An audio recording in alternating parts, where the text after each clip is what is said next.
Good morning. How's everyone doing? Enjoying this pretty weather? It is a beautiful day to come out and serve the King of Kings and the Lord of Lords. Sometimes it takes the mountains. Sometimes it takes the troubled seas. And Joe had no idea what I'm preaching on this morning, but that goes right along. And good for you guys, I only have 2 pages. I know we've got hamburgers and hot dogs, I believe hot dogs, cooking back there, so hopefully the wind will blow that way and not this way, so everybody's not hungry. Appreciate everyone coming out, being here this morning. I know a few months back, I preached a message on life's a dam. Anybody remember that? And sometimes at the top of a dam, everything's calm and everything's level, everything's easy. But at the bottom of that dam, there's a lot of turmoil being tossed and turned, and that's where the power is generated. And this morning, I'm going to speak on Apostle Paul. And in a natural sense, we each and every one of us go through storms in life. Can I get an amen? Amen. Anybody ever been through a storm? Some are harder than others. And we can read throughout the Bible about men who have been through some major storms. Joseph's one. We can see that Joseph was sold by his own brothers into slavery. He was falsely accused by Potiphar's wife, imprisoned. And through all that was a major storm in his life. And he overcame it. We can look at another one, Daniel, who got thrown into a lion's den for just praying. That's a major storm. Anybody ever want to be in a lion's den? I don't. What about Job? Job lost practically everything. And look, Job had a wife that told him to curse God and die. That's a major storm in your life when you come home and you've lost everything. Your children, you've lost everything. I want to speak about Apostle Paul. And to kind of set it up, he had been doing some pretty good preaching. And cities were being stirred up. Apostle Paul did a lot while he was here. He did a whole lot. And we can learn from Apostle Paul. He went through a natural storm, and we're going to read about it. And there's some lessons that we can learn from this natural storm. He is on a journey to Rome. And in chapter 23, you can go back and you can read it, that God spoke to him and told him he was going to be going to Rome. Spoke directly to him and told him he was going to be going to Rome. And he went to Jerusalem, and there he suffered a lot of persecution. And that's where he went on trial. And they told him that he was going to go to Rome to see Caesar.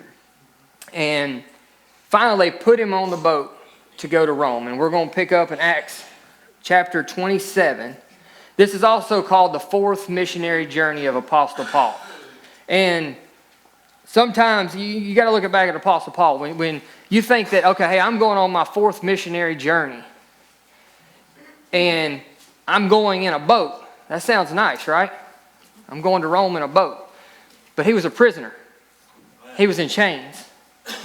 So it wasn't, I guarantee you, Apostle Paul never imagined that he was going to be going to Rome in chains on a boat. He never imagined that he was going to go on this mission that God told him he was going to go on in chains as a prisoner. Sometimes in our life, God has different plans for us. And we don't understand it. It doesn't make a whole lot of sense to us why we'd be going through this. God, you told me if I serve you, I can have this, this, and this, and this. But it might not happen exactly the way you think it's going to happen. Amen. There's something that I've learned in the short amount of time that I've been doing it, that my plans might be here and God's might be here. Vice versa. He has a totally different plan than what I a lot of times think it should be.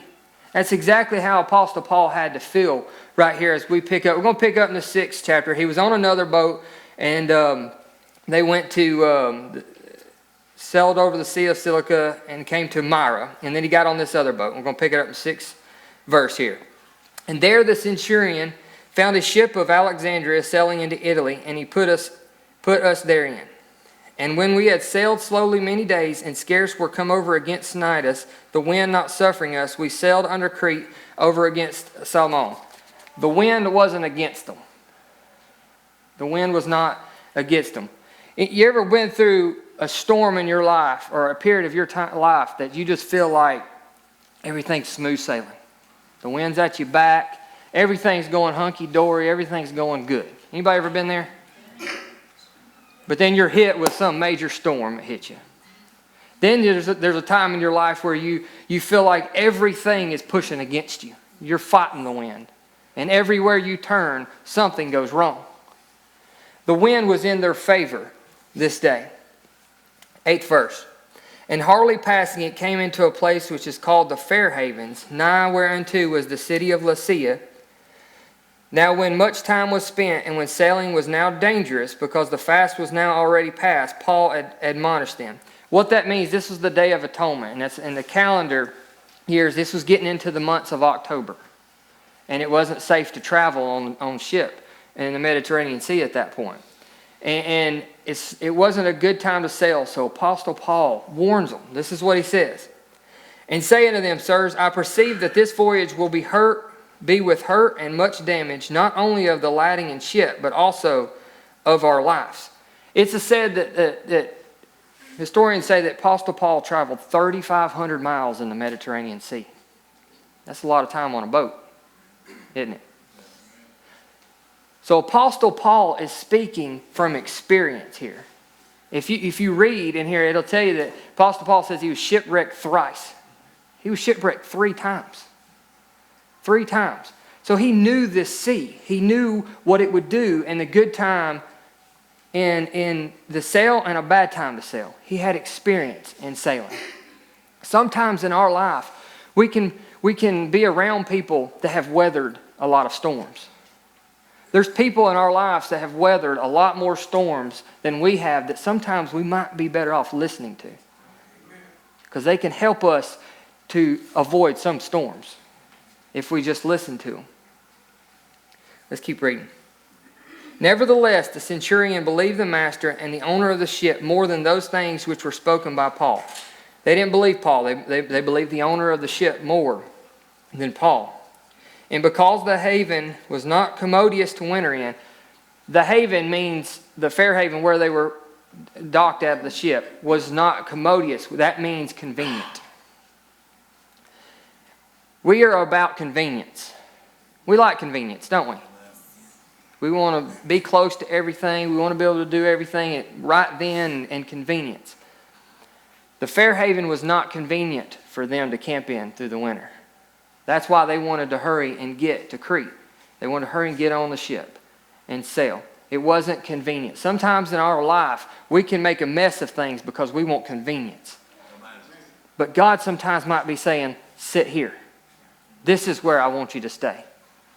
But it's not always about our convenience and what things that we want and make things life easier on us. See, some storms are avoidable if we just listen. But guess what? A lot of us have a problem hearing. Anybody have a problem hearing? If you're a man, you better shake your head. I heard a study said that you only retain about 25% of what you hear. If you're a man, that's probably about 5 to 10. I mean, I'm awful. My wife will be talking, and this will get me in trouble. She'll be talking, and literally, I'm thinking about something totally different, and I have no idea what she's saying. I mean, that's the truth. Sometimes we're not good listeners. If we would have just listened, we could dodge a lot of storms if we just listened. Just because things may be difficult for us does not mean that's not God's will for sometimes for us to stay put and stay where He tells us to stay. Sometimes in your marriage, it can get tough. Sometimes marriage can get tough. Sometimes your church can get tough. Your job, your family life, your home life can get tough. But sometimes if you'll listen, sometimes God's answer is just to stay put. Stay put. Work through your problems. Let's keep reading. Nevertheless, the centurion believed the master and the owner of the ship more than those things which were spoken by Paul. And because the haven was not commodious, it was not convenient to winter in, The more part advised to depart thence also, if by any means they might obtain to Phoenix, and there to winter, which is a haven of Crete, and lieth toward the southwest and northwest. And when the south wind blew softly, supposing that they had obtained their purpose, losing thence, they sailed close by. They thought, because the wind was soft, and the wind got soft, that was God's, that was their purpose. All right, we need to set sail now because the wind is soft. Sometimes we can look for an open door that's actually a closed door. Just because the wind was soft does not mean that God did not want them to stay put. And sometimes if we press and do so much of what we want to do, we can get out of what God's will is in our life. We can get ourselves in a lot of storms, a lot of troubles. This boat was about to go through complete turmoil. This ship was, because they did not listen to Apostle Paul. Sometimes we need to listen. Step back and just listen and save a lot of trouble. Don't look for an open door when it's actually a closed door. 14th verse. But not long after there arose against it a tempestuous wind called Euroclydon. We'll skip down to the 18th verse. And we being exceedingly tossed with a tempest, the next day they lightened the ship. And the third day we cast out with our own hands the tackling of the ship. And when neither sun nor stars in many days appeared, and no small tempest lay on us, all hope that we should be saved was been taken away. They had lost their hope. They didn't have a phone with a GPS system that tells them take a right. 300 feet, take a right. You know, my wife can do the British accent and I love it. It's hilarious. But they didn't have a GPS. They revolved their GPS around the sun and the stars. Well, it hadn't come out. They had no idea. They were completely lost and had no idea where they were at. You ever felt that way in your life? You ever felt like in the middle of the storm you were just completely lost and you didn't know which way to go? Had no idea. The sun has not shined in your life in so long. The stars had not shined in your life so long that you were lost. You had no sense of direction. I've been there, asking God, where do I go? What do I do? What do you want me to do? I have no idea. We lose our direction. Let's keep reading. But after long abstinence, Paul stood forth in the midst of them and said, Sirs, ye should have hearkened unto me and not have loosed from Crete, and to have gained this harm and loss. Apostle Paul had a I told you so moment. I told you so. If you'd listened to me, we'd have saved us all this trouble. Could you imagine how many times Jesus could have said, I told you so? But he never told you, I told you so. He never says, I told you so. Have your parents, have you ever done something your parents said, I told you so? Shouldn't have done that. Should have listened to me. I feel like I tell my kids that daily. Told you so. Apostle Paul had that right here. But after long absence, Paul stood forth in the midst of them and said, Sirs, ye should have hearkened unto me, and not have loosed from Crete, and to have gained this harm and lost. And now I exhort you to be of good cheer, for there shall be no loss of any man's life among you, but of the ship. For there stood by me this night the angel of God, whose I am, and whom I serve, saying, Fear not, Paul, thou must be brought before Caesar, and lo, God hath given thee all them that sail with thee. Wherefore, sirs, be of good cheer, and for I believe God that it shall be even as it was told me. One point I want you to understand from this text here, number one, is listen to the God in the midst of the storm. See, we serve a God that no matter how hard your life is and how the waves could be tossing here and there, He'll still speak to you. If we'll just listen. I love that because even though they went against Him and did exactly what Paul told them not to do, God still spoke to them. And He'll speak to you if you'll just listen. If you'll just listen. 26th verse. Howbeit we must be cast upon a certain island. But when the 14th night was come, as we were driven up and down in Adria about midnight, the shipmen deemed that they drew near to some country. They thought they were drawing near to a country. And so they let down their boats. What's the boat that a ship carries? What's it called? A skiff? Anybody know? You know the little safety boat they carry? Well, that's what they were letting down. They were going to go to land. And we're going to pick up on the 30th here. And as the shipmen were about to flee out of the ship, I think it's called a skiff, and somebody correct me if I'm wrong on that, when they had let down the boat into the sea under color as though they would have cast anchors out of the foreship, Paul said to the centurion and the soldiers, except these abide in the ship, you cannot be saved. Paul tells them, unless you abide in this ship, you stay in this ship, you cannot be saved. Why is that? Because they had not fulfilled their destiny. The guards, the ones that were taking the prisoners over to Rome, they had not fulfilled their destiny. They had not gotten Apostle Paul to Rome yet. They can't jump ship. Apostle Paul's a prisoner here. They couldn't leave. They had not fulfilled what God had told them to do. So my second thing I want you to get, don't jump ship in the midst of the storm. See, retreat is easy when that is an option. And we're going to read here in a little bit, I'm going to read that we're going to try to take that option away today. I want everybody to repeat this with me. If you jump ship, you will never see what's on the other side of the storm. You will never see God's plan and purpose in your life if you jump ship. You'll never see the plan, what God has in store for your life if you jump ship. These guys had not fulfilled what God's destiny for them were. Their purpose was to get Apostle Paul, and Luke was with him. Luke wrote Acts. That was a good friend, right? Luke said, wherever Apostle Paul goes, I'm going. You know how I know that? He wrote Acts, and in multiple times in here he says, we. So he was right there with Apostle Paul. That's a good friend. But if you jump ship, you'll never see what's on the other side of that storm and what God has for each and every one of you. That's an important thing. Everybody agree with that? Let's keep reading. Then the soldier cut off the ropes of the boat and let her fall off. They cut the ropes of the boat and let it go. And while the day was coming on, Paul besought them all to take meat, saying, this day is the 14th day that ye have tarried and continued fasting, having taken nothing. They went 14 days without eating. It's a long time. Wherefore I pray you to take some meat, for this is for your health, for there shall not a hair fall from the head of any of you. And when he had thus spoken, he took bread and gave thanks to God in presence of them all. And when he had broken it, he began to eat. Third point I want you to understand. In the middle of the storm, always give thanks.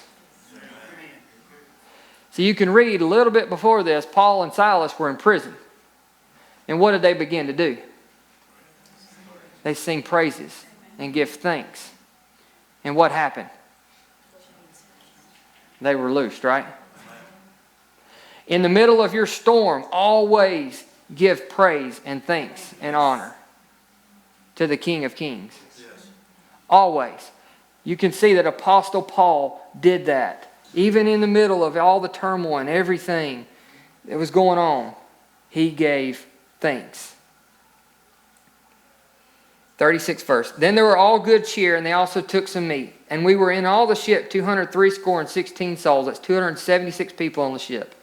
And when they had eaten enough, they lightened the ship and cast out the wheat into the sea. They've thrown everything overboard. The tackle, the food, just to try to lighten the ship to survive. In the hardest times of your life, have you ever just tried to throw everything out of your life? All the good out of your life? The food was a good thing. Tackle was a good thing for them. They just started throwing it overboard because they were trying to survive. Anybody ever been there?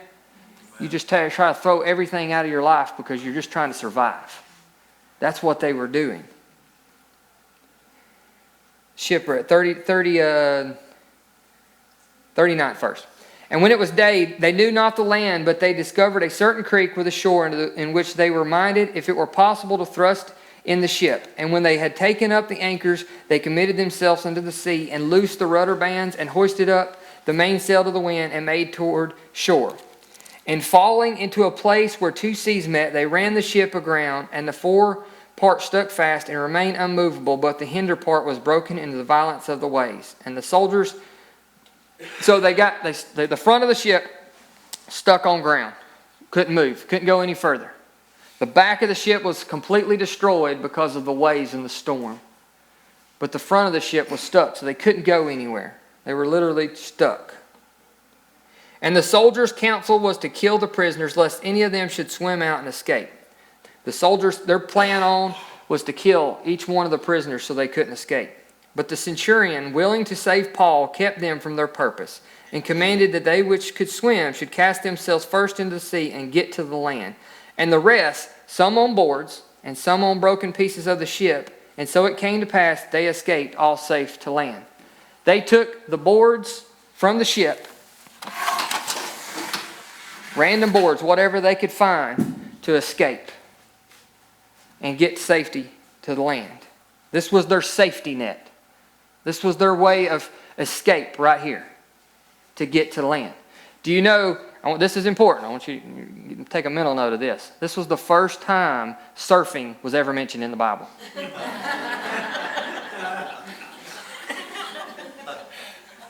This was their safety net. This was their safety net. They picked it up and they was able to get to land and get to safety because of the boards of the ship, the broken pieces. And all this came to, when I got to studying, I heard a song on the radio. It's called King and Country, and it's called Burn Your Ships.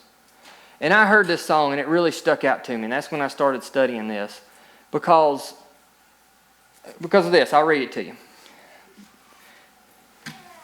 There was a guy named Hernan Cortez, and in 1519, he set sail to Veracruz, Mexico, with his crew. And upon arrival, he had 600 men with him. And they became very weary and they scared.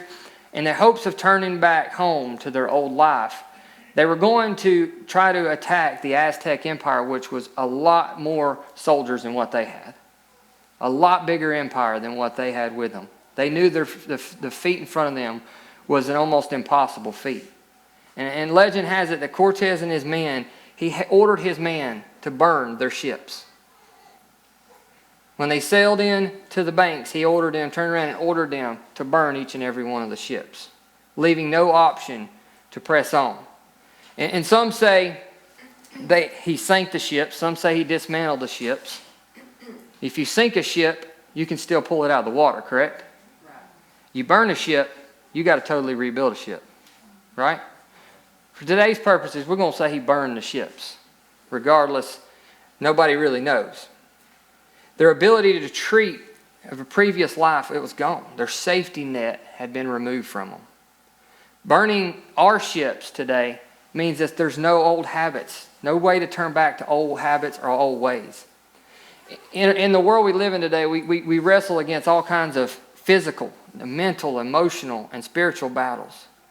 And to allow great change in our lives, we must get to the root of a problem and burn it.